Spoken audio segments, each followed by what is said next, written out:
森本です。よろしくお願いします。よろしくお願いします。もうかれこれ、今何年だろう。46年ぐらい、アニメーションやってます。だから1ヶ月に1回ぐらい帰ったぐらい。あとは会社の床で寝てるとか。それきついですね。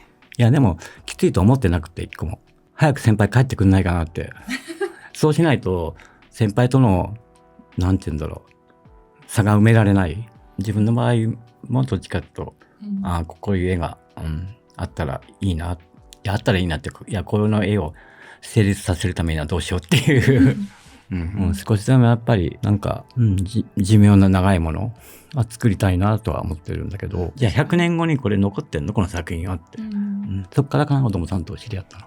でそっからもう、しょっちゅう飲むようになって、いろいろ、なんか、話をして。で、そこからは、なんか素敵な友情が生まれました。ね、そうですね。でも本当に、でも、もちろん、アキラになる前に漫画があって、途中までだけどね。だからそのぐらいもう漫画がやっぱりインパクトがあった、最初にね。でもやっぱり、絵がもう抜群に良かったんで。今監督とは、彼女の思い出ですね。そうですね。缶詰状態で、二人で、いや、こうしよう、ああしようっていうのは、やってましたね。コン君と二人で、いや、ソレリスみたいなやつを作ろうってなって。またみんな、作品で会おうね。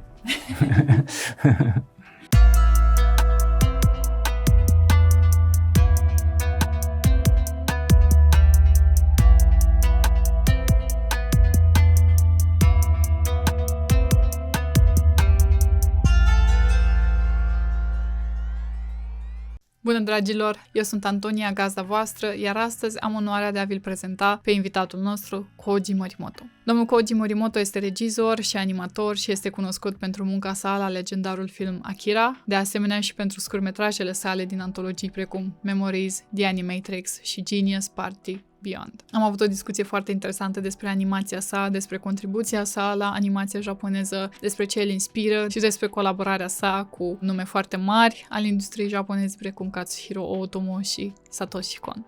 Ținem să mulțumim și de data aceasta festivalului Animest, fără de care nu am fi putut face acest podcast. La ediția de anul acesta din Animest a participat ca invitat și domnul Koji Morimoto și astfel am putut și noi să vorbim față în față cu unul dintre eroii noștri. Nu uitați să dați like, să dați un share, să le spuneți prietenilor despre noi, să lăsați în comentarii păreri și de asemenea vă urez vizionare plăcută și de-abia aștept să ne vedem la următorul podcast.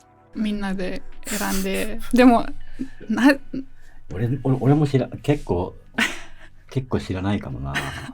でもなんかなぜかわからないけど、ナルトは結構出てる。はい。はいはいはい。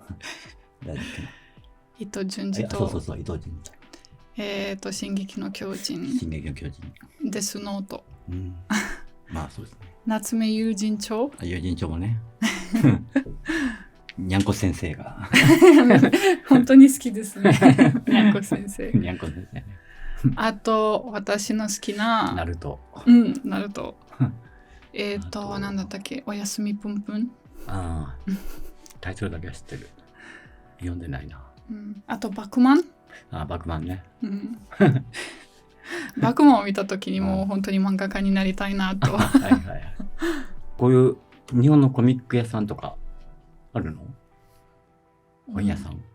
まあ一応英語版の漫画は結構ありますけど、でも最近は私たちはこの漫画を翻訳プロジェクトにも参加してるけど、これは私と私のチームメイトが翻訳したものです。ちなみに昨日バスに乗ってたまたま森本監督を見て、なんか街の歩いてた？はい街の写真とか撮ってた気がしましたけど。そう昨日20キロぐらい歩いた。20キロ。すごいですね。市場まで行って、市場っていうかなんだろう、あそこのいろんな、名前なんだっけな。おぼる？ではないんです。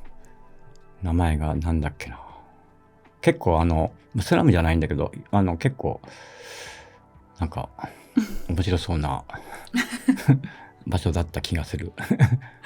もう、いや、歩いたら、その辺まで来てて、ここら辺になんかないかなと思って見たら、なんか面白そうなのがあったんで、寄ってみたんですよね。なんていうんだろう。あ、これだ。あ、これじゃなくて、こっちだ。これじゃない、これレストランだもんな。でもこんなとこだったような気がする。おぼるですね。おぼるって言います。おぼるの市場。うん。この辺が面白かったけど。そうですね。あそこで野菜とか果物とか売ってるところですね。そう。そこは一番安いかな。安くて質がいい食べ物が結構あります。結構こういう街を歩いて写真撮りますか？特にだから今回撮ってたのは、住宅街、ああいうその豪華な建物っていうか街の中にあるああいうんじゃなくてもうちょっと普通のみんなどういうところに住んでんだろうなと思って、だからもうメインじゃない方多分日本人が行かないところでも分かりますね、その国のやっぱり有名なところではなくて、なんか普通に人間が住むところが面白い。結構そういうところなんか映画のインスピレーションになりますか？やっぱり生活がどういう風になってるかっていうか、そこが一番見たい、そこが一番、面白い。例えば洗濯物はどうやって干してんだろうなとか、そういうところが気になるんで。そうですね。てかフランスとかイタリア、ああいう街に行っても洗濯物干してないじゃないですか。はい、中庭の方に行かないと、中に入っていけばね、干してるけど、でもアジア圏だと干してますよね、洗濯物が。でもルーマニアもそうですよ。本当？あんまり見かけなかった。ブカレストはそうではないかもしれないけど、田舎の方は結構来ます。なんかそういうとこ見るとね、ほっとするんだよね。生きてたって生きてるんだなっていうか、なんか私と同じ人間だなって思いますね。そうそこが共通なんだなとか思うんで、基本的にみんな同じそうなんで、元は一緒なはずなんだけどね。そうですね。って思ってるんだけど、少しだけ視聴者のために自己紹介していただけますか？はい。どこに向かって？そこにどこでも。森本です。よろしくお願いします。よろしくお願いします。もうかれこれ今何年だろう。46年ぐらいアニメーションやってます。すごいです。すごいです。これから普通に自由な話にしますけど、できれば見てる人でアニメーションに興味ある人、原画ができる人募集してます。よろしく。募集します。募集します。日本語できる人はどうですか？いや、日本語できなくても腕が良ければ。私も頑張ってアニメーターになります。描いてんの？できる？いや、もう本当に簡単な絵だけです。全然上手ではないんですけど、そういうなんかね、絵が好きです、一応。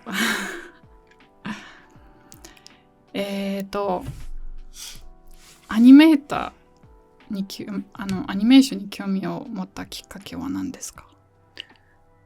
ちょっと気になりました。それはやっぱりなんか中学生の時に見た、宇宙戦艦ヤマトっていうアニメがあるんだけど、それを見てすごいなんかワクワクしたというか、今はビデオとかねみんなあるからあれなんだけど、その当時はその時間帯にテレビの前に座ってないと見れなかったんで、そうですね、もう何があってもその時間にははーって駆けつけて、見てましたね。今本当にビデオとかあるんで、多分何時に放送してようが録画できるんで、そういう緊張感ないじゃないですか。緊張感っていうか、そうですね、わかります。そうそう。あの当時は本当になかったんで、まあ、カセットはあったかな。カセットで、声を出さないでパチッと声だけ録音したりとか、そんな時代。へえ、なんかこういうカセットで、あのアニメを、聞いた。そうそう、聞く。だからラジオみたいな感じに映像撮れないからね。カセットだから。でも子供の時私もそうだった。まだインターネットとかがなくて、犬夜叉とかがテレビでやってる時に、もう帰らなきゃってそう楽しかったですね。でそれを見てなんか子供の時から絵を描いたんですか？まあ一応絵は落書きで描いてたんだけど、でまあ今でこそアニメーションに関する本とかは世の中出てるけど、俺が高校生の頃とか18の頃でもようやく初めてアニメージュっていうね、日本ですごい有名な雑誌があるんだけど、それの創刊が始まったぐらいで、それまで一切そういう情報がなかった。アニメに関する。なのでどうやって入るんだろうとか、でも誰か書いてるよねとかきっとそういうなんかプロダクションがあるんだろうなとか、特に俺は和歌山っていう大阪の下にある、結構その中でも山の中に住んでたんで、だからもう全く情報なくて、そうですね。一応デザイナー学校を卒業されたんですね。大阪に2年間その専門学校があって、そこで20歳まで、で18から20歳まで専門学校に行って、でその専門学校はアニメーションにデザイン科っていうね、もうちょっとアニメーションよりも幅広い、デザイン科っていうところがあって、でその中に唯一初めてかな、アニメーション科っていうのができたんですよ。なのでニッチもサッチも分かんない感じでみんなで作ってた。でも逆にそういうのが楽しかったなって、思いますけどね。今整ってるじゃないですか、いっぱい、ものが、全くなかったからこれどうやって撮影するのとか本当にそういうところから作ってたから、でもそれが一番楽しかったかな。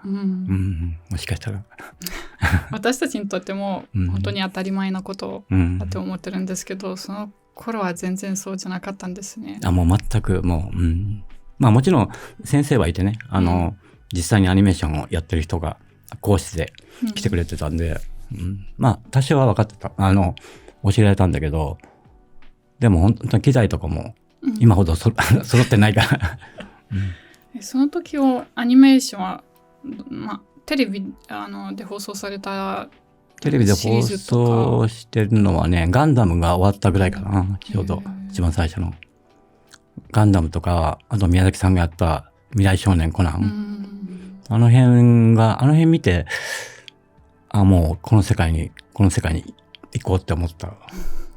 多分18とか19。すごいですね。もう本当にそういう時期で何やりたいかもう分かってまして。てかやっぱり、多分会社員は無理だなと思ってサラリーマンはちょっと無理だなと思って、少し分かりますね、気持ち。まず人混みがダメなんですよね。都会に住んでていうのというのもなんだけど、まず電車とかも朝早く満員電車に乗るのが無理だなと思って。そうですね。あとあんまり人とのコミュニケーションがね、下手くそなんで。そうですか。なので一人でできることがいいなと思って。全然そういう印象が。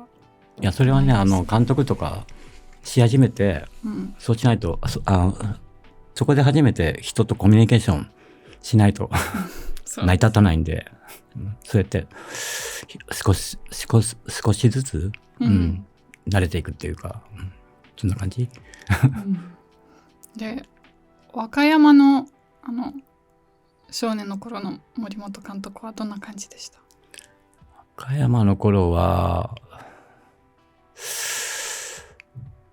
普通というか、うん、自分で言うのもあれなんだけど、あんまりなんか、結構友達と遊んでたりされたんですか？いやでもその頃はまだね、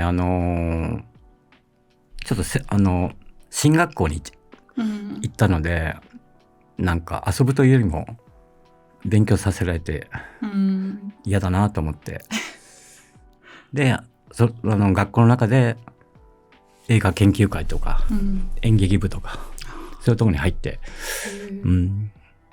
そしたらちょっと学校も面白いなと思い始めて、でそこからどんどん、まあ漫画家にもなりたかったんだけど、自分で漫画は 3,4 ページの書いたぐらいで才能ないなって思いながら才能ないと信じてたんですか？いや書くのは好きなんだけど、話にあんまり興味がなかったんですね、その頃は。絵は好きなんだけど、ストーリーにそんなに人に対して何か自分が不満を持ってるかっていうとそんなに持ってなくて何か訴えたいものがあんのかっていうともそんなになくて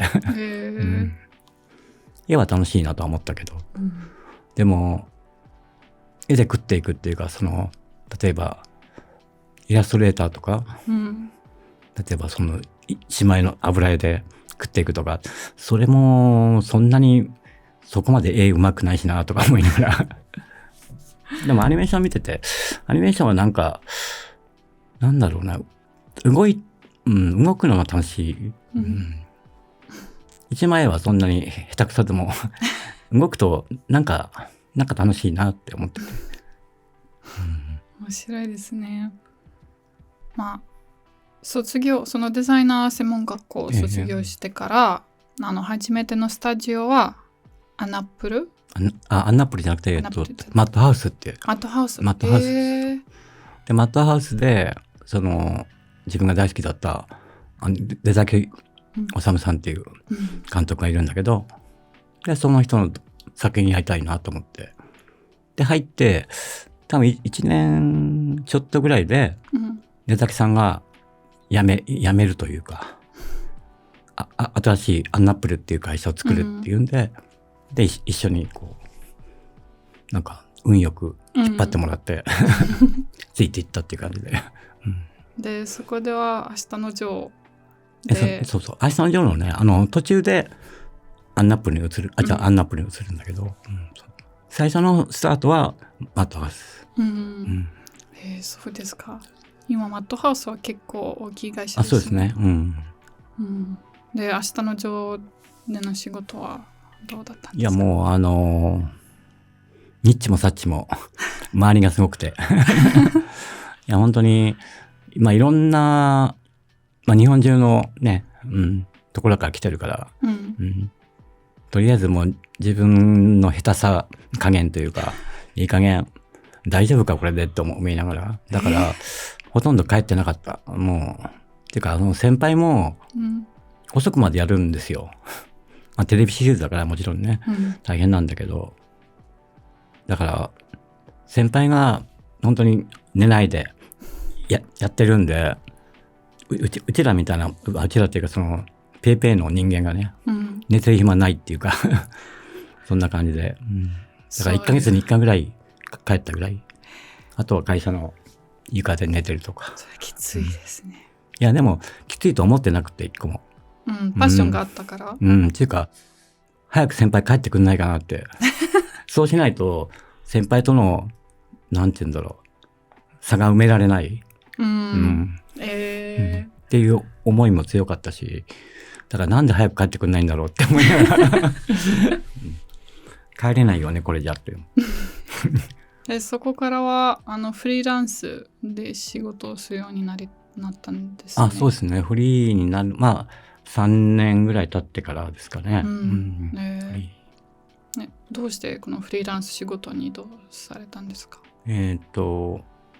まあやってる途中、その会社にいる途中も、まあいろんなその、まあ、飲みに行ったりとかうんすることで、違う会社の友達とかうんできて、で、そっち、いろんな情報がこう入ってきて、そのぐらいもらってるんだとか、あ、そういう話ですか。そうそう。そういうのとか、うんいろいろ、他のところの、もうどんな感じなのかな、みたいなのもあって、うんで、たまたま、その後、中村隆さんっていう、うん人がやってる、ゴールドライトンっていう作品があって、はいそれをたまたまその食事に行こうと思った時にテレビでやってて、で、何話だっけな、なんか言わせれ村っていう回があって、そこのあるカットが、ワンカットあって、それ見て、何これと思って、この人やばいと思って。で、多分そこから1週間ぐらいして、そこのスタジオに電話して、やりたいんだけど、みたいな感じで、入りたいんだけどって言って、でそこから始まったのかな。その、フリーの世界。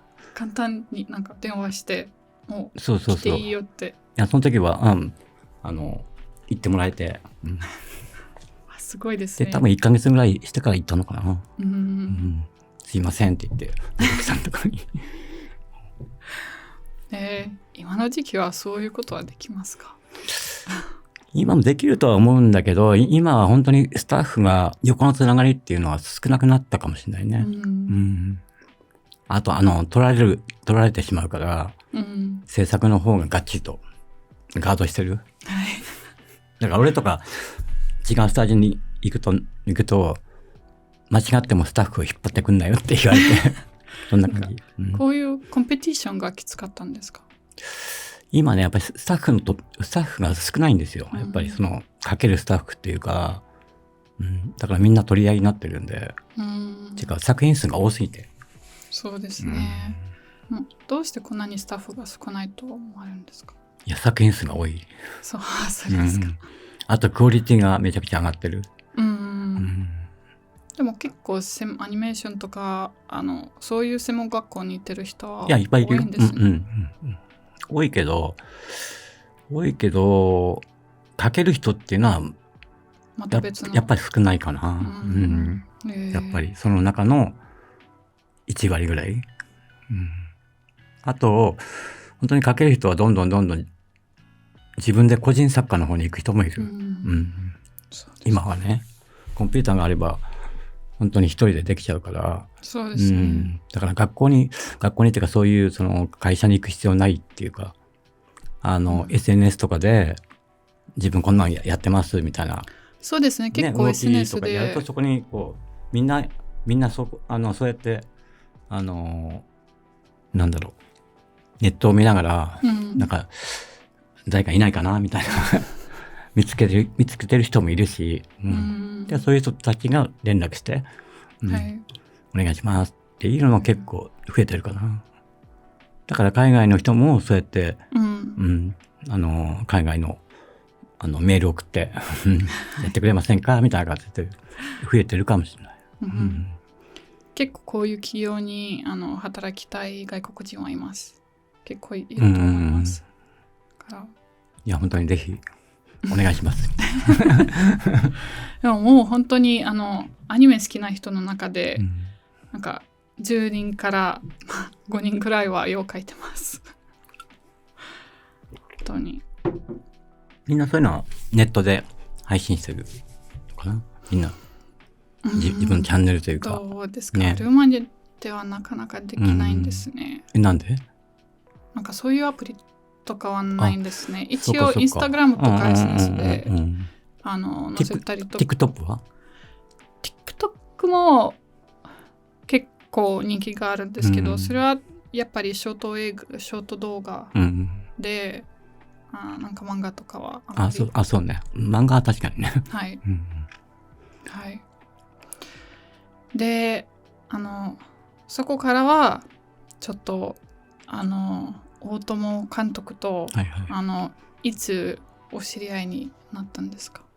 大友さんは自分が本当に18の頃に漫画家さんとしてうん本当にすごい人がいるなっていうのでもう他の漫画家さんとは全然違う、でこんな人がいるんだって思ってて、でそれでなんか22か3ぐらいの時か3かちょっとそこら辺がまだ定かじゃないんだけど、現場大戦っていう作品があって、角川映画のね、はい、でそこで大友さんがキャラクターデザインをやるっていうんですごい世の中が騒いだんですよ。大友さんがって言ってアニメのキャラを担当すんのってなって、じゃあそれはぜひやんなきゃいけないと思ってでまた連絡してそうでその作品に関わることができて、ちょこっとだけどね。でそれが最初のきっかけで、次に今度は本格的に大友さんが絵コンテとか自分の作品を作り始めるって、その工事中止命令っていう迷宮物件っていう作品で、大友さんが、ちゃんとしたアニメーションの映画を作るっていう話になったんで、それはもうっていうことで中村隆さんにその前に知り合ったんで、隆さんがまず大友さんも好きだし、で隆さんのその関係で、しかもそこの作るところがマッドハウス、もともとマッドハウスの、でもそれのちょっと別の部署があって、そこでやるってことになって、でいいタイミングと思ってそっからかな、大友さんと知り合ったの。でそっからもうしょっちゅう飲むようになっていろいろなんか、話をして、でそこからはなんか素敵な友情が生まれましたね。そうですね最近あんまり飲めてないんだけど、アキラ、もちろん全世界でアキラが、もう本当に大成功で、なんかその時アキラで働いてた時には、アキラはこんなになんかすごい作品になると思ったんですか？だって今は、どこ行ってもアキラというとみんな分かってます。でも本当にもちろんそのアキラになる前に漫画があって、途中までだけどね、で途中にアニメがあったから、また大友さんも1週間アニメやって1週間漫画描いてみたいなそんなのできんのみたいな思ったら、途中でもう漫画の方にアニメの方にやってからまた漫画を描くんだけど、終わってからね、だからそのぐらいもう漫画がやっぱりインパクトがあった最初にね、でも最初の方は漫画は日本だけでそうですね。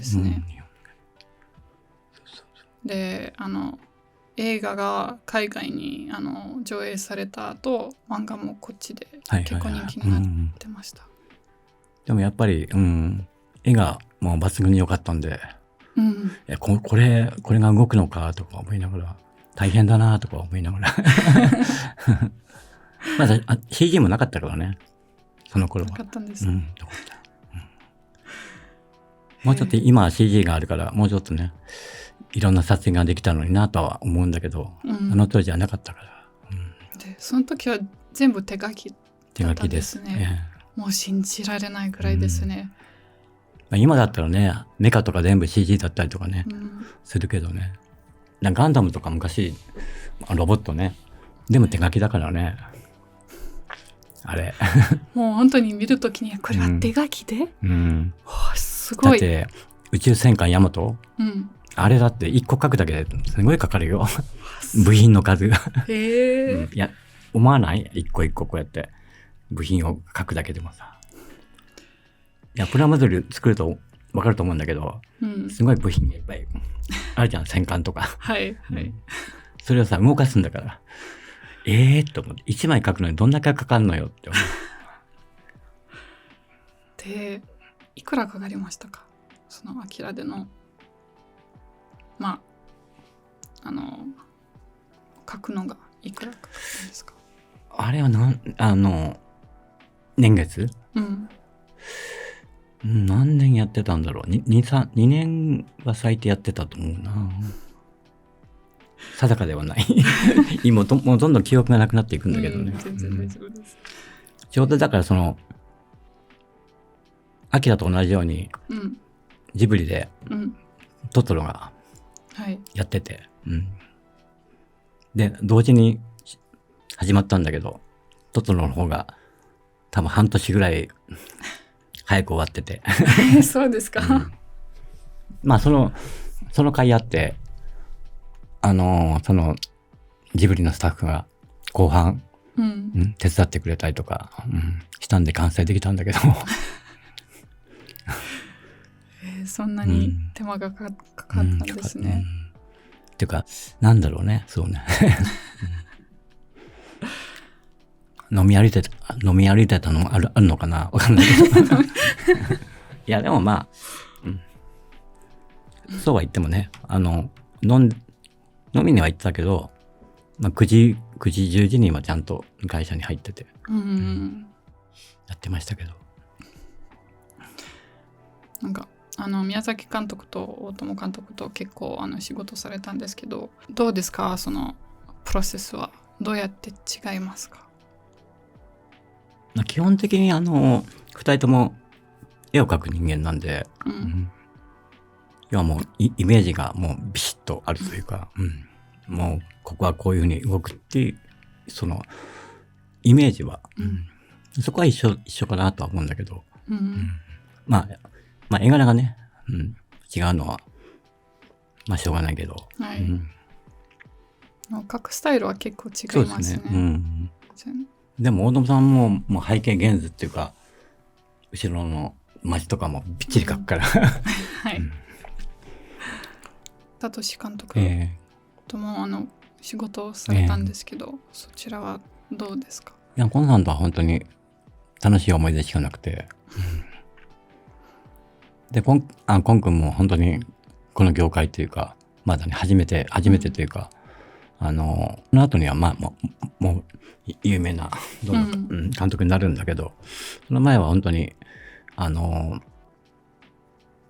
シナリオを協力してもらったりとか、あとイメージボードをやってもらったりとか、設定はやってもらったりとかっていう関わりだったんで、俺はね。でも、その頃からもう絵はうまいなと思って。もともと大友さんのアシスタントもやってたんで、アキラも。そうですね。そうだから流れとしては、同じ、方向。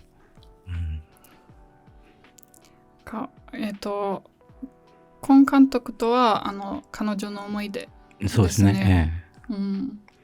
それはストーリーに本に基づけた話ですね。脚本を2人で、やってて、缶詰状態で2人で、いやこうしようああしようっていうのは、やってましたね。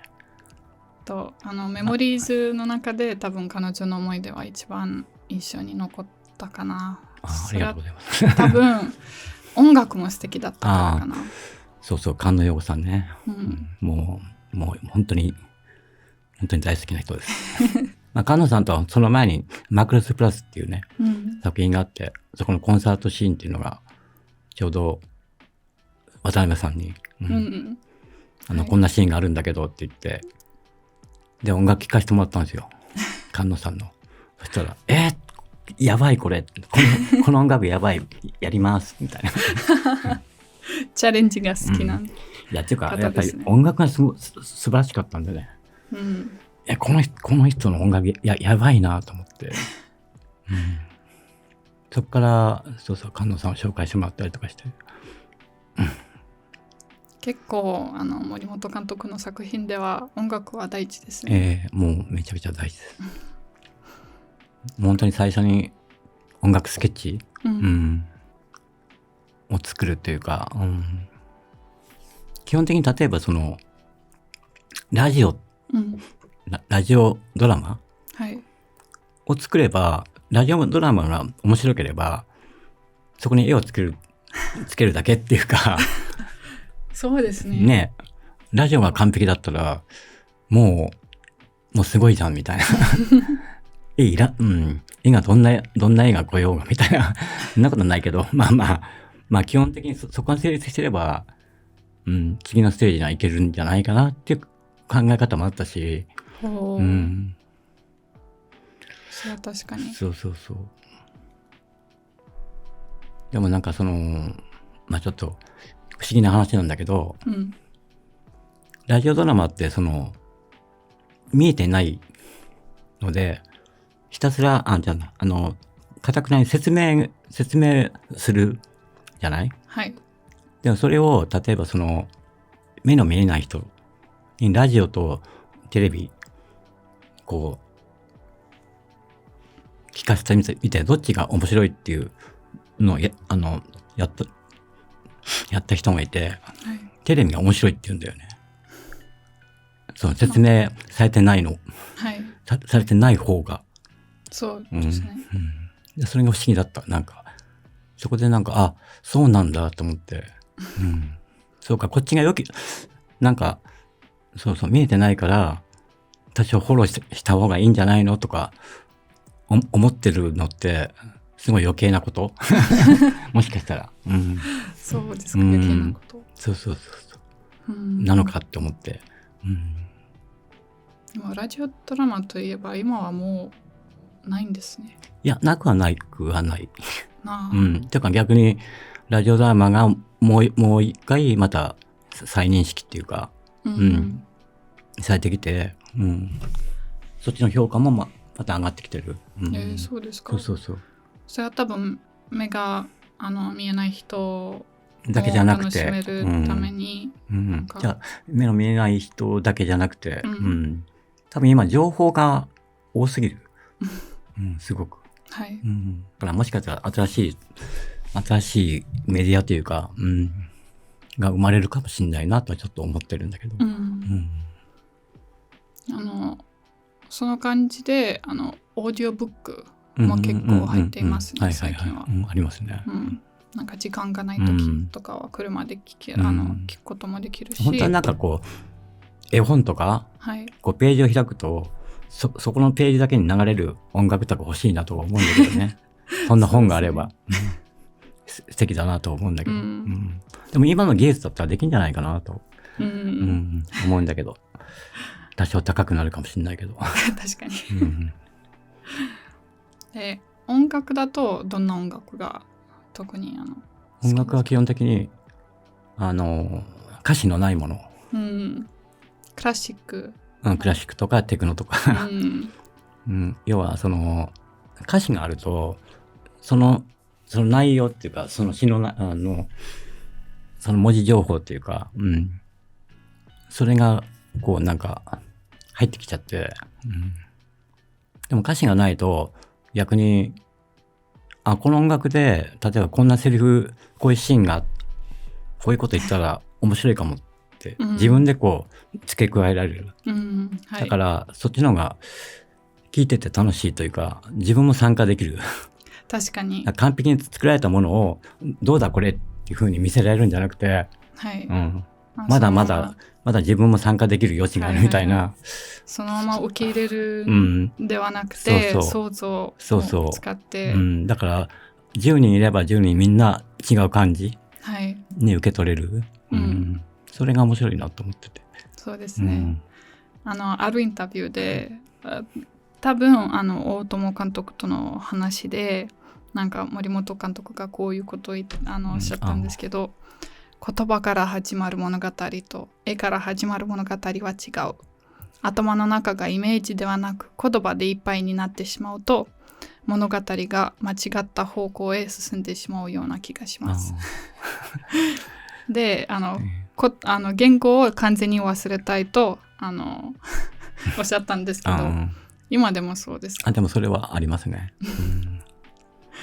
特に日本人の使う言葉って好きっていう言葉が、本当に好きじゃなくても好きっていう言葉が存在するんでそれめんどくさいと思うんだよね、海外の人が言わせれば好きじゃないのって言っていやニュアンスがあるんだけどみたいな、うんそのニュアンスって何みたいな多分日本人の中にはそういうのがあるなと思うんですよ。うん多分海外の人から見て日本人ってなんかあれ本音じゃないよねっていうかなんかそうですね。あいいですねとか楽しいですねとかさ言っててもいや顔が楽しいって言ってないけどってそれは結思ったりと構かそうですね、うん結構カルチャーショックにありますよなってしまうんねですね。なんかだらうん遊びに行こうって言うけど、うん全然遊ぶそうそうそう遊ぶつもりはない。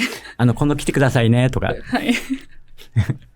こういう社交辞令で言っててそうそうあれがめんどくさいっていうのは多分あるかもしれない。日本人としてもいやそういう感じのそうそういやそれはもう小さい頃からもうそれに慣れちゃってるから、うんまあそのニュアンス、うんうんはい語尾の感じとかはいあこれは来てほしくないんだなとかいうのはうん慣れてますからわかります。うん、そこでわかるけど、なんとなく、うん、こっちは全然難しいです。わかんないですよね。全然わからないんです。うん、多分それでなんでホワイってなるよねなんでってなるよねきっとねどっちなのってなるよね。そうですね。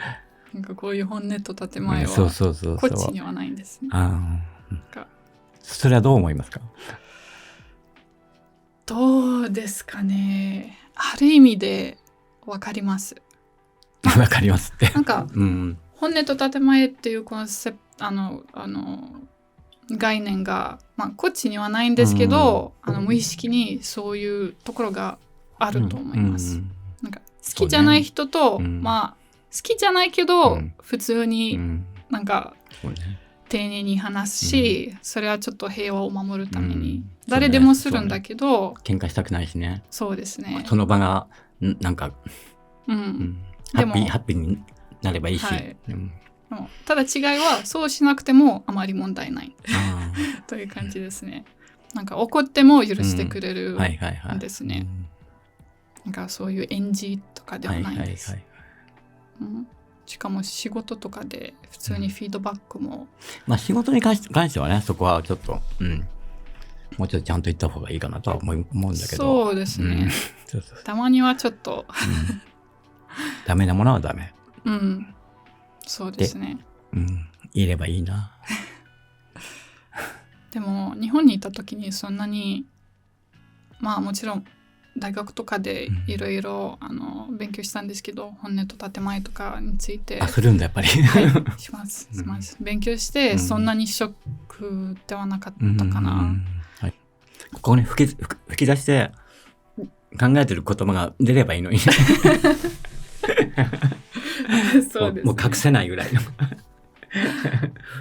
でも大変なことになるけど、そんなになると世の中。でもいいところは、もうちょっと日本の方が平和な感じかな。あんまり波風立ちたくないからね。そうですね。人によって人によって違いますけど、個人的にはそっちの方がいいかな。たまには。まあ多分どっちの利点もあるし、悪いとこもあるしね、いいとこもある。そこの真ん中が一番。そうだね。でルーマニア人はもうすぐ文句言うし、全然もう考えてることぶっちゃけに話す。でもそれでもう最初から分かるからいいよね。そうですね。ある意味。確かに。セリフがない方がいいっていう話は結局やっぱり Q&A でも話しましたね。そうですね。時限爆弾でもともとはセリフなし。だからできれば本当にそれがいいなと思ってるんですけどね、今でもね。今でも思ってるし、基本的にそういう作品を作りたいなとは思ってて。だから本当に使う言葉、例えばここに青いラベルのこのビールがありますけど、例えばこの赤いラベルがさっていう時に使いたい赤っていう言葉。だからみんなが青だよねこれってみんな思うのに、これ青のっていう必要ないじゃない。そうですね。でしょ。確かに。でもそれに青のって言うじゃない。うんはい。それ必要あんのって思うんだよね。思ったことがないんですね。っていうかその当たり前のようにそこは言葉で言う必要がないんですね。必要ないでしょっていうのが多々多くて、そうですね。そうそうだからそこに関しては俺はちょっと違うんですよね、ちょっと、それは必要ないのになんでそこ言うのかなって言うんだったらもっと意味があってほしいなっていうか、使うんだったら、って思っちゃう。でも今の時限爆弾のバージョンは言葉があってもなんか、言葉はねそこに直接来てないからね。そうですね、そうですね。だからイメージは一番印象に残る。そうあれは本当に、そのイメージだけで分かってほしいなっていうか、そういうところが本当に好きです。ありがとうございます。本当にしかも日本人じゃない見てる人たちはやっぱり字幕がつけると、イメージではなくて、字幕に集中するんじゃないですか。そうそれが結構邪魔だよね。はい結構邪魔で、何回もちょっと2回か3回見る必要があってそれは本当にもったいないと思います。だから字幕がない方が私たちにも簡単かな。俺そのままもう日本語でやってくれていいのにって思うんだよね。特に俺の作品は。だから日本語のなんだろう言葉も音楽だからねある意味ね。そうですね。例えばその全然違う言葉を使っても怒ってる人は分かるじゃない。はい確かに泣いてる人は分かるじゃない。はい、その響きで。これ悲しんでんだなとか、めちゃくちゃ怒ってんなこの人とか何について怒ってんのか分かんないけどでもこの怒りは相当だなとかさそうですねあるよねそういうの感情が、そうありますあるからね。結構たまに私はなんか言葉の音楽が結構一応好きですけど、たまに全然知らない言語の音楽を聴いて、それも結構面白いなと思います。それもだから意味は全く分かんないんだけど、そうですね。もう音楽の声も音楽の楽器の一つとして聴いてるから、はい、昔は日本の音楽はそうだったんですけど、日本語を話せなかった時、で日本の音楽家の中で誰か特に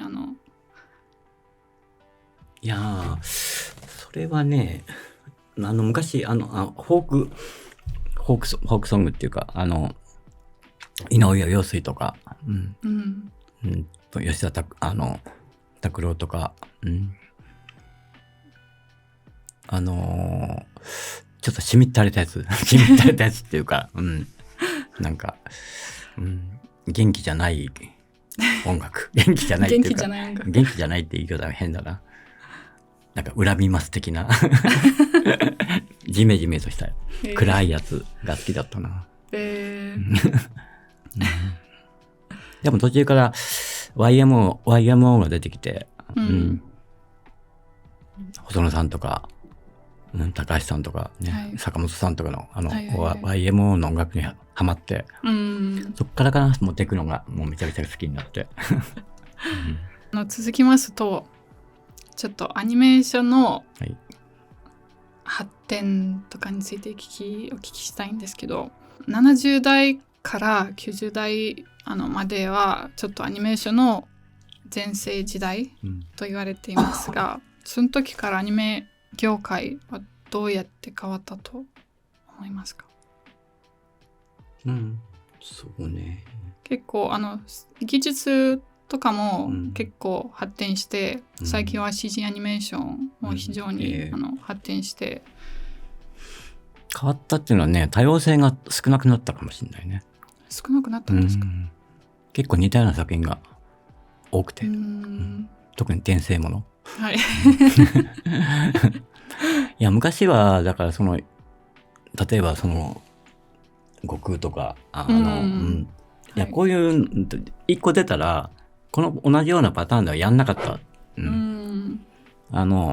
誰かがやったらもうそれはその人のがやったんで、はい、じゃあ自分はもっと違う表現やんないといけないとかさ、そういうふうに多分思ったと思うんだけど、今の人はどうなんだろうってちょっと思ってて、特にアニメのねやってる人、いや漫画家さんは違うよ。漫画家さんはもういろんなものを作ってるけど、こと漫画でじゃあアニメで採用されるものっていうのがなんか売れるもの、オリジナリティよりそう売れるもの、売れるものっていうのは結局その時はいいのよ売れてるからね、でもそれって残んないでしょって思うんですよ。そうですね、じゃあ100年後にこれ残ってんのこの作品はって、確かにそれを作る意味があんのっていうのが、いや自分はそう思ってて、少しでもやっぱりなんか、寿命の長いものは作りたいなとは思ってるんだけど、今のそのアニメを見ててこれ残らないし、こんなのはもう本当にただ消費されるだけのものでいいのかこれでっていう思いはある、すごく。そうですね、だからもっと違うものをいっぱい作ればっていうか、それはプロデューサーだったりとかその上の人たち、制作委員会だったりとか、要はそういう人たちがもっともっと日本のアニメを本当に発展していこうと思ってるんであれば、そういうところにもなんかもうちょっと手を差し伸べて門を広げてほしいなとは思ってる。これは大体その上にいる人の問題だと思うし、だって書く方は多分もういろんなものを書きたいのに、またこれですかっていう、またこんなのもう前にやりましたよねっていう思いがあるのに、そうですね、だからなんかつまんなく俺的にはつまんないなと思って、じゃあこれを見てアニメーターになりたい人がじゃあ出てくるのかっていうと、いやこれまずいんじゃないのと思ってだからその発展から言うともっと多様性があった方が、だからもっと懐が広かったはずなんですよ、日本のジャンルは。いやそんなとこまであんのみたいな、でも今本当に少なくなったっていうか、レンジが、でもちろんなんだろう、まあ商売だからね。そうですね、売れてなんぼですって言われたらそうですかってなるんだけどまあそれを言われちゃうなって思うんだけどね、まあでもこれも商売ですからって、確かに、どこではまあ分かりますよって分かりますけどそればっかりじゃないやって思いながら、これからはどうなると思いますか？最近は結構だからこれからはそうですね、だから俺は個人作家というか、個人の人が劇場を作れるようなものが、になってきてるし、本当に少数制で、本当に10人以内で、劇場作品も作れるような世の中になってる、っていうか言ってしまえばそんなに動かなくてもある程度成立できるというか、とこもあるし、だからそこら辺の、もちろん片方にはめちゃくちゃ豪華な作品があってほしいし、そうじゃないこっちにはもっとなんだろう挑戦してるもの、最初は何これって言われたとしても、それがいつの間にかまたそれが一つの王道というか、形になると思うんで、そういうのはちょっとなんかね、どんどん発表してくるんじゃないのかなっていうのは期待を持ってる。そうですね、だって俺多分自分小学校の頃にもしこういう環境があれば自分で作ってたかもしれないなと思うんでね。安いじゃないですか今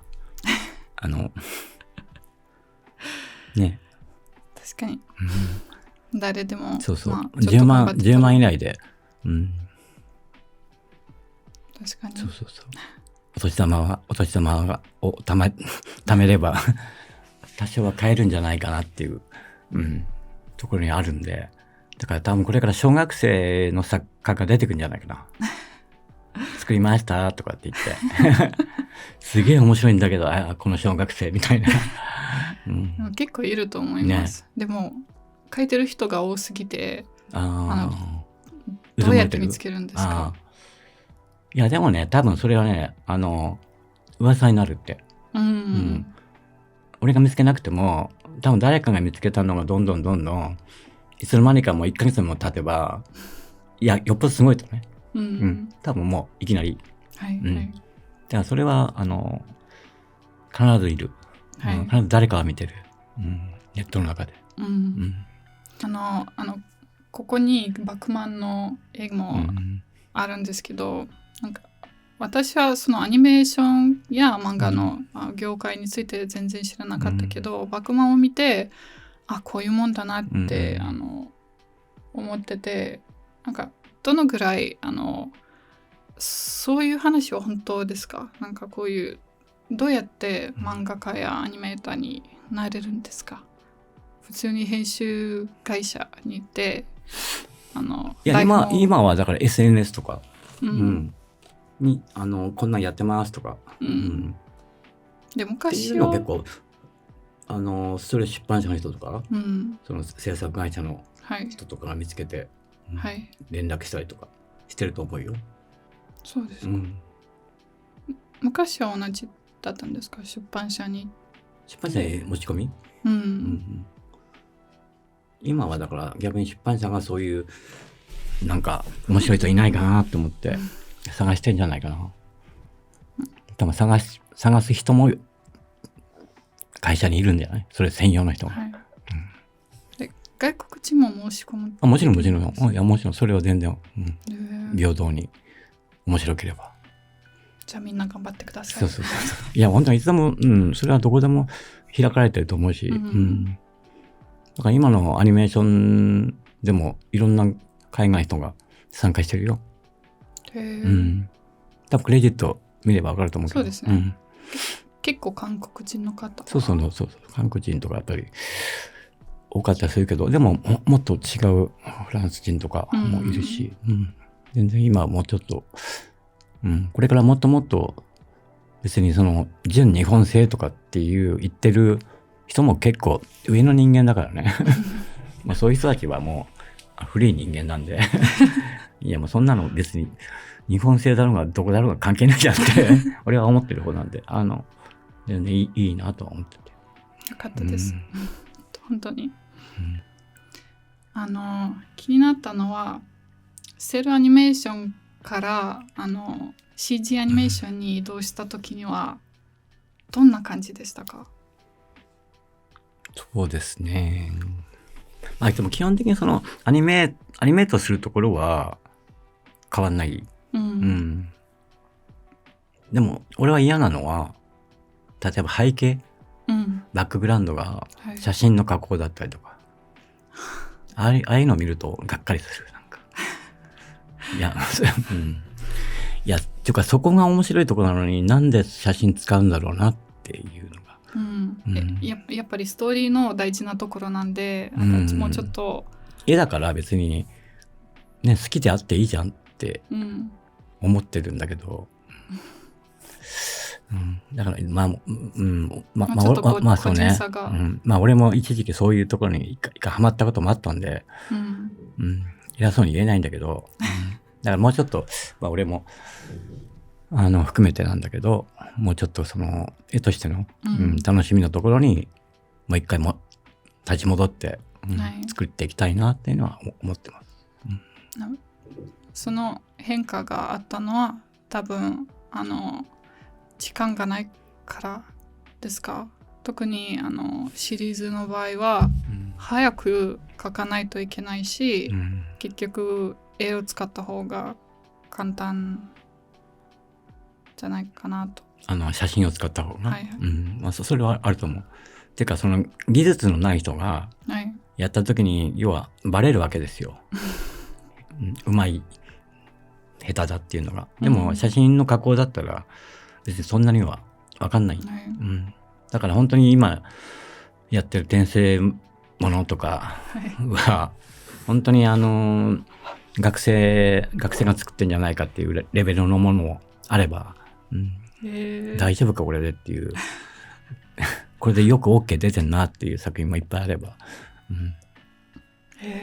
あるんですよ、そういうのもいっぱい。それは気づいたことがないんですね。こっちは。そっかそっか。いやだから全部、もちろんその中でもすごい作品は、ありますけど、でも本当に見るに足りない作品もいっぱいあって、でもそれでも、できてるってことは、そうやっぱり配信プラットフォームがあるから結構そうだね、見てる人たちはいつももっと欲しい、もっと欲しいって思ってなってるし、それにね早く作ってどんどんその旬な時に稼ごうと思ってんじゃないの、だからそういうのはあんまり、私は好きじゃないんであれだけど、だからその中には入りたくないなと思っててでもこっちは一応字幕の方をやっているんですけど、それはやっぱり配信プラットフォームで、翻訳者も早く締め切りが早いんだから、ちょっと質が下がるんですね、そういうところも、それは結構がっかりします、でたまに、映画館に出てる映画もそうですけど、それは本当に残念と思います。なんかニュアンスが違うと全然違うもんね、受け取り方がね、すごい大事なとこでっていやちょっと待ってそれは違うよねみたいなさそれ言っちゃいけないよねっていうセリフだったりとかさそれはこの作品を分かってないなっていうありますありますよね、そういうのね結構、特に英語だったら大丈夫ですけど、他の例えば日本語から翻訳するとそれは結構大変なところあるぞ、特に最初の話じゃないんだけど、その隠すじゃないニュアンスとしてオブラ包んでなんかでも本当にそうです、新作品宮崎監督の新作品、君たちはどう生きるの、ルーマニア語の翻訳を私が、やったんですか？すごいじゃないですか。でも本当に大変でした。いやもうすごいもう責任重要ですよ。もう本当にできるかなとずっと思いまして。すごいね。しかもそれ宮崎さんは知ってんの？知らないと思うんですそこまで別にあれか。そこまではね。ちょっとそこの言葉、そこの日本語はちょっと古いなんか、明治時代の、日本語だから、あれどうやってルーマニア語に翻訳すればいいかなと、ちょっと混乱して、でも結局よかった。今まで、宮崎監督とか大友監督のプロセスについて話したんですけど、森本監督のオリジナル作品を作るときにどのようなプロセスがあるのか、例えば最初からアイディアがあって台本かイメージボードを作るとか、どこから始まるんですか、そのプロセス？最初はねなんだろう、こういうシーンがあったらいいなとか本当にかけら、だからイメージボード、そこから始まるかもしれない。かけらから作るんですか？例えば宮崎さんで言うと天空の城ラピュタ、多分あれの最初のイメージって多分シータが空から降ってくるっていうか飛行石に、絵が撮りたかったんじゃないかなって思ってて、そのためには子が浮く設定どうやって作ろうっていう、飛行石だみたいなとか、あとラピュタが浮くためにはそういう不思議な能力がないと無理なんで、確かにとか、多分そういうところからもうそういう勝手に飛行石だっていうものが作られたんじゃないかなって思ってて、だからもうこの世界はそういうのがあるんだと、ありますからみたいな、なんかそういうのは楽しそう、本当に。でも絵から来てる人がやっぱり多いんじゃないですか。こういう絵が撮りたいっていうか、こういうものが成立するためには、じゃあどういう設定にすれば、この絵が成立するんだろうっていう。だから設定を考える。頑張って。みたいな。そうですか。私はてっきりずっとなんか話とか、なんかこういう物語が頭の中にあることから始まるんじゃないかなと思ったんですけど、やっぱりこういう絵から。いや、どうなんですか。それは個人差あるからなんともわかんないんだけど、自分の場合もどっちかというと、こういう絵が、あったらいいな、あったらいいなって、いや、この絵を成立させるためにはどうしようっていうじゃあ魔法も使える世界なのかとかさ、わかんないけどね、そこで、考えるんじゃないかな、とか思ったりするけど、だから、このものとこのものがくっついてるもの、パズル。そうそう、普通ないよねっていう。はい。でもこれがあったら面白いよねっていうさ。そのためにはじゃあどういう設定をでっち上げるかっていう。またそこはそこで、面白いわけで。なんか森本監督のパッションを感じます。素敵だと思います。いやでもそうやって、いやこのキャラはもう死んでも何回でも生き返るキャラにしようとかさ。でもそのためには何か負のものがないとダメだっていうかさ、いいとこばっかりじゃダメでしょみたいな。そうですね。そのためにはじゃあどういうこいつに足かせを、作ろうかとかさ、そういうルールを作ろうかとかさ。完璧だと誰も面白くないからね。これは手に入るんだけど、その反面、要は天秤があってさ、これに乗っける、これが欲しい。でもこれを安定させるためには全く逆のものを乗っけないといけないわけで、それが負のものだったりするわけじゃん。でそれでようやくストーリーが動くっていうか、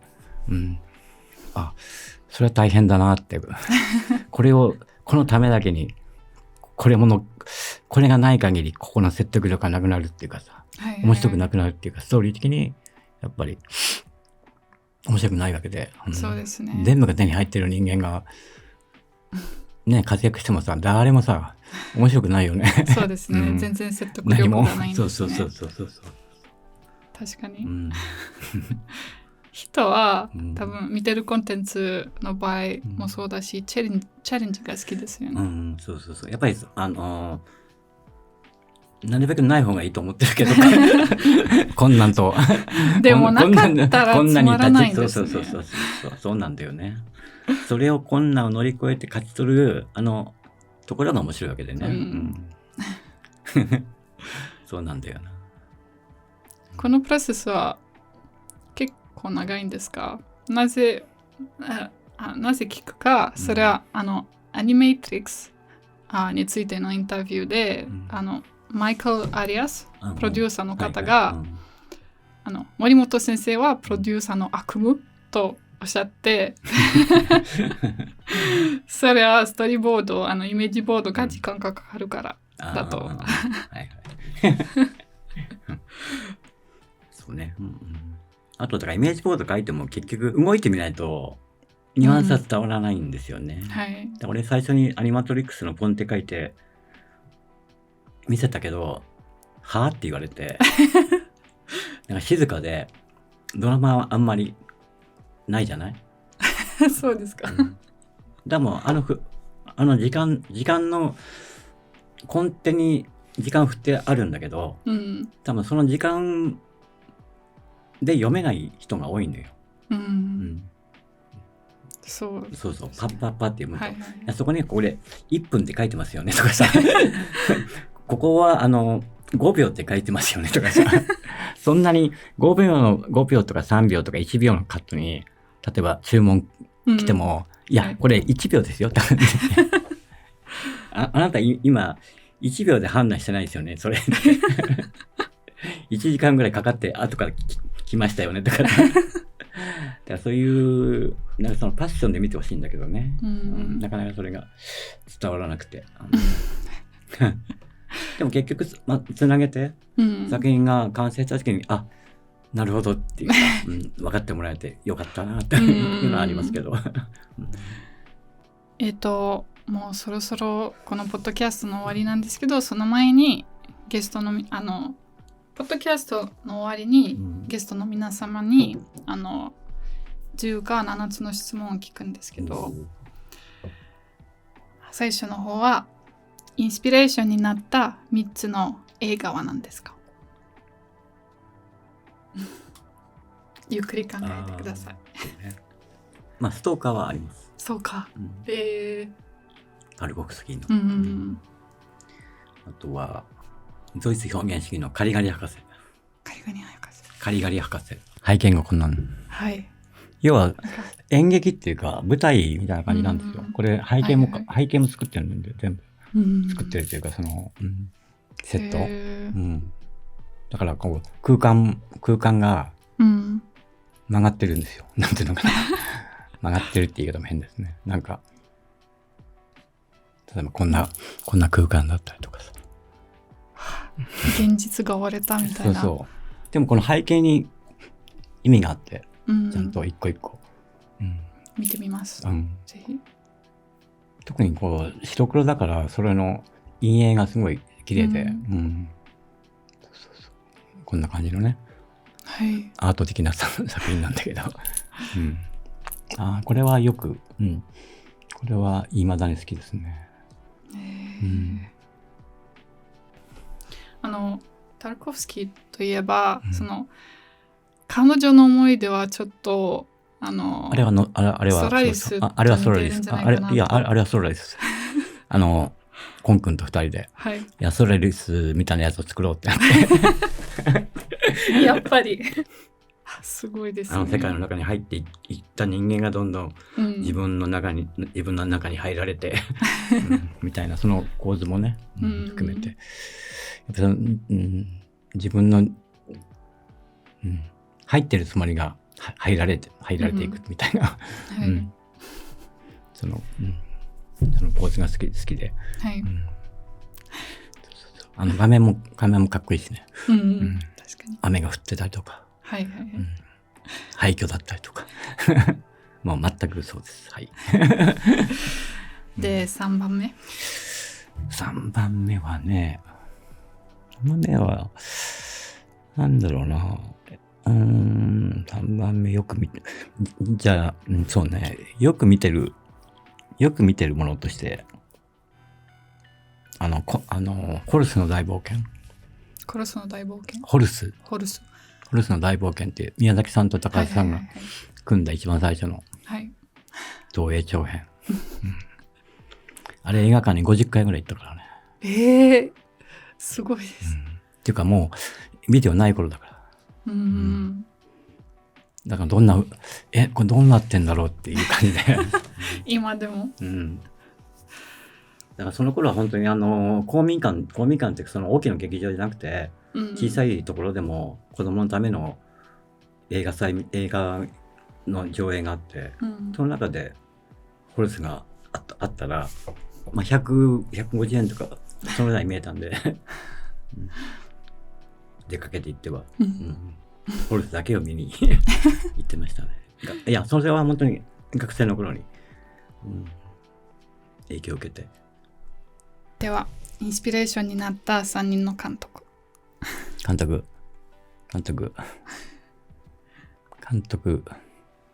澤明。タルコフスキー。あとは監督はね、デビッド・リンチ。いいですね。イレーダーヘッド。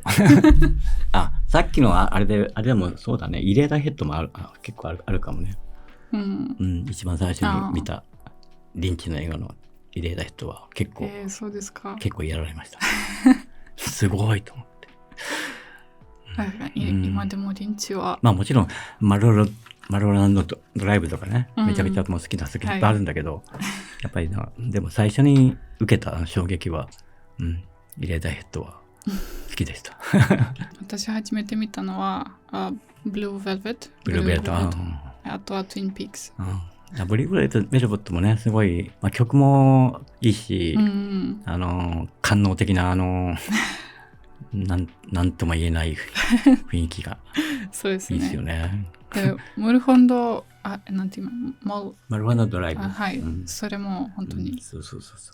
もうリンチのはもう全部好きです。いや、ストーリーも好きだし。はい。そういうオリジナリティが。なんかありますよね、リンチだけは。はい、リンチっていうともうなんか不思議なんだよな、その映画って。なんだろうって思うんだけど、いつも。リンチが作った映画が分からなくても、見る途端は分かります。はいはい。そういう意味ではあの人もすごい好きかも。クエイ兄弟。はいはい。人形アニメストリート・オブ・クロコダイルとか。あの人の変態性というか、あれもめちゃくちゃなんか影響を受けてる。なんだろう、不思議な感じ。では次の質問。好きなアニメは何ですか？未来少年コナン。あと、ガンバの冒険。一番はガンバかもしれないな。で未来少年コナンでしょ。でヤマトでしょ。そのちょうどだからこの業界に入ろうと思ったきっかけになった作品ですね。その3つ。そうですね。そっか。こんなのがあるんだって。その入ってからは後ではサンデンリーとかさ、母を訪ねてサンデンリーとかは、思ったけど、でも若い頃はまだヤマトとかそっちの方がかっこいいとか思ってた時期だったんで、あれだったかもしれないけど。そうですね。その気持ちはよくわかります。初めて見たのは犬夜叉だから、やっぱりそれは聞かれると一番好きなアニメかなって。そう。で、次の質問は、キャリアの中で一番好きな時期はいつですか？キャリアの中で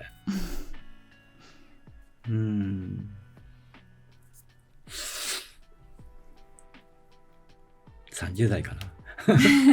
どうしてですか？いや、体力もあったし、無敵だなと思ってた時期だったし、怖いものなかったし。今はあるんですか？怖いもの。今体力ないし、徹夜できないし。そりゃ。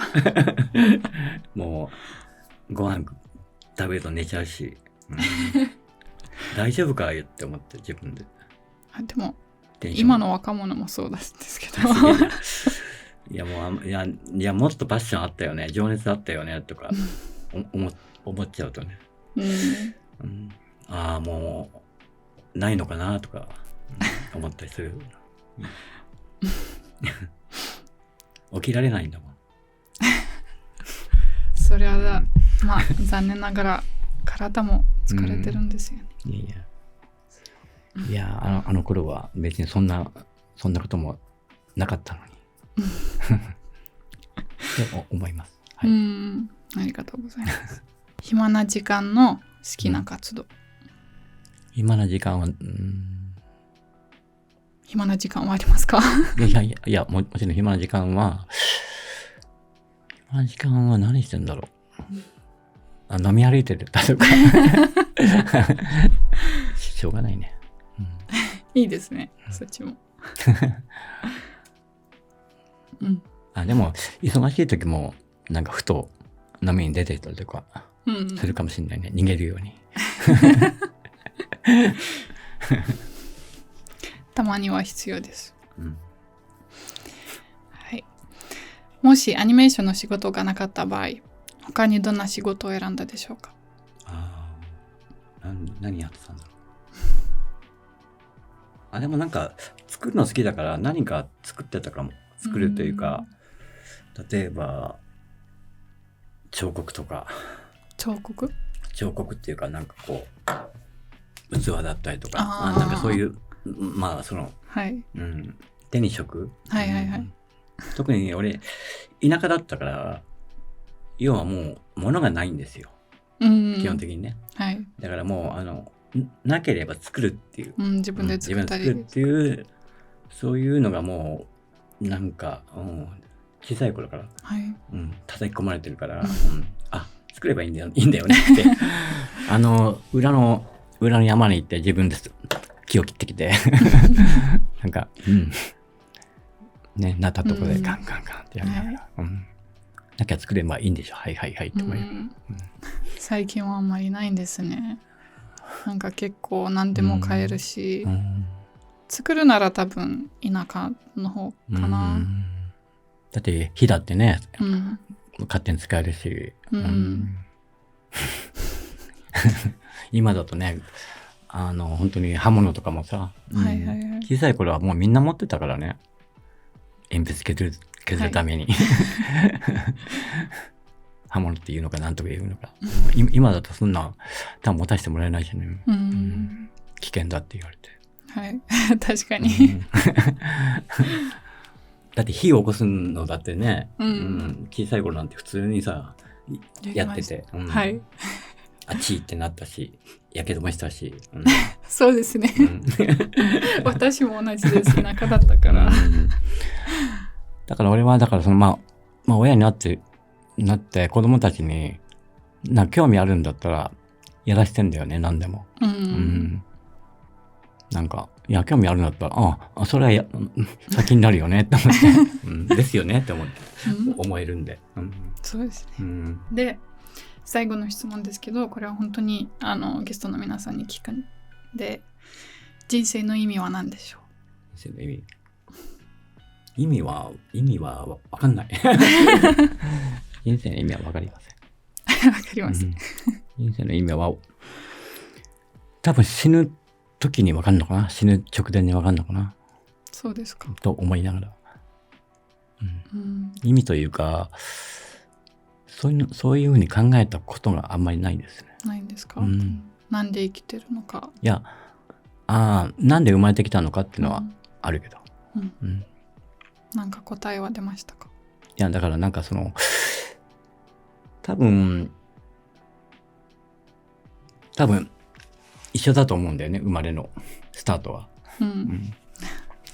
でそういう意味ではバトンリレーっていう先祖から渡されたバトンは受け継いでいきたいなっていう、まず最低限の、例えば子供を作るとか、そのために例えばそのバトン、だって自分がここに存在するのはずっとそれをやってくれたわけじゃん、ね、産んでくれてダ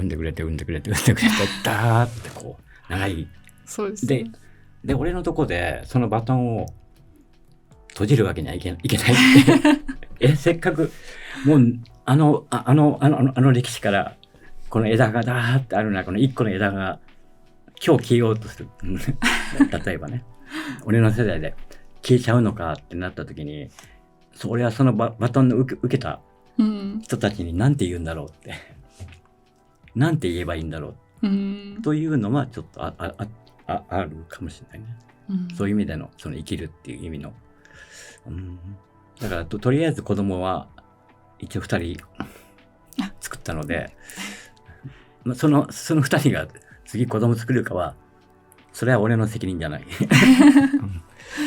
でもまあ一応、自分なりにはそれはできたかなと思ってるんで、いつ死んでもいいなってとは思ってますよ。そこの部分においてはね。あとは多分男と女は俺は勝手に思ってるのは違うと思ってて、女の人はもう子供ができた時に多分自分の中でビッグバンが起こるじゃない。そうですね、それがさ、うちらはないわけよ悪いけど男は例えばさ、カンガルーとか、例えば魚でも、その子供、男がこの腹の中でっていうパターンだったら、一緒になんかね、育ててるなっていう思いはあるかもしれないけど、所詮ね、男なんてね、そこの意識が全然違うと思うんだよね。確かに。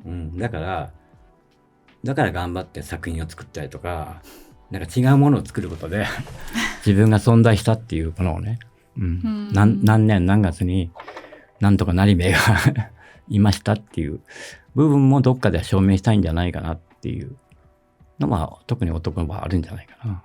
そういうふうに考えたことないんですね。だからそういう意味でその負の方ももしかしたら一緒なのかなって、こんなこと言ったら多分別に俺それを容認してるわけじゃないんだけど、切羽詰まったらそういうこともやってる人の気持ちがなんとなくわかるというか、その人も結局自分の存在証明なのかなって大きく言えば、でも別にそれはやり方が間違ってるよねって思う。ということはやっぱり人間は自分が生きた証明を残したいっていうのがどっかにあるのかな、本能としてあるのかなっていうのはちょっとあるけど、そうかもしれません。ではこれで最後の質問ですけど、もし何か質問があれば、なければ全然大丈夫です。質問が森本監督から。俺から？はい。世の中に対して何でも何でも。でもなんかこう周りを見て自分が不幸だなとか思う人がいるかもしれないけど、自分は足りてないとか、それは一切考える必要ありませんよっていうのは言いたいけどね。どういう環境でも、なんかいや比べるからね良くないんだよって。てかあと比べようとする人たちが周りに いて、その人が追い込まれたりとかする場合もあるんだけど、それは一切もうどうでもいいからね皆さん本当にそんなこと、負けないで、そんなことよりも、大事なものはいっぱいあります。そういうことは私も覚えなきゃいけないんです。本当に結構他の人と一応比べる。いやでも比べるのは大概親だったりとか親戚だったりとか、何々ちゃんはこうなってんのにあんたダメよねって知らんがなってあれはだから周りの人も良くないと思ってます。そんなことを言う大人がいるんで。そうです、でもそれはもう比べられるのはしょうがないんで、なんだけどそんなに、そこに対しては、もう無視してくださいみたいな、全然 OK ですよ皆さん。ありがとうございます。でもう本当にポッドキャストにいらっしゃっていただいて本当にありがとうございます。私たちにとっては本当に光栄で、なんか憧れの作品の監督がいらっしゃって嬉しいです。本当にありがとうございます。本当にありがとうございました。またみんな作品で会おうね